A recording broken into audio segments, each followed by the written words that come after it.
Ce matin, à la grande mosquée Al-Houda de Williamsville, des pèlerins des vols 3, 5 et 10 sont venus retirer le kit de voyage. Comme annoncé par les organisateurs, chaque pèlerin reçoit un porte-document, un sac à dos et un sac à barrage.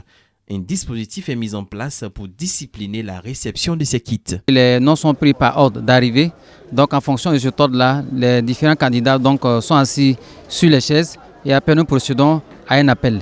Donc quand ils viennent, il y a, n'est-ce pas, un certain nombre de papiers qu'ils doivent fournir, notamment la fiche d'identification sur laquelle il y a l'identifiant, il y a aussi la photocopie du passeport et ensuite il y a aussi la photocopie de la pièce d'identité. Et donc ça c'est lorsque la personne elle-même est présente. Mais quand elle n'est pas présente, il faudrait qu'en plus de cela, celle qui la représente envoie la photocopie de sa pièce et une procuration avec nous nous assurions effectivement de cette représentation.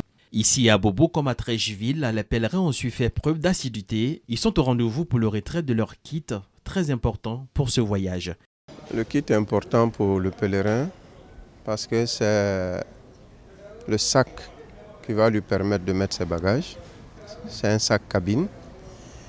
Et il lui est demandé, fortement conseillé, de voyager seulement avec ce sac-là, puisqu'arrivé à Médine, il aura ces 2 valises. Alors, le kit est important aussi parce que dans le kit, on a le tamagnon. Le tamagnon, c'est ce qui est accroché au cou, qui permet aux pèlerins de mettre tous ces documents dedans. De Williamsville à Treichville, en passant par Bobo, les pèlerins, après avoir reçu leur kit, se sont déjà dans le grand bain et se disent prêts pour l'accomplissement des différents rites du Hajj. La procédure a été aisée, il faut le dire, parce que nous sommes venus aux environs de 10h, 10h30 et pratiquement 11h, 1 heure de temps après, alhamdulillah, on a pu avoir les kits. Vraiment, alhamdulillah. Rappelons que les membres du vol Précurseur 1 sont arrivés à Médine ce lundi et le premier vol du contingent étatique en direction de la Terre Sainte est prévu pour le 27 mai 2024.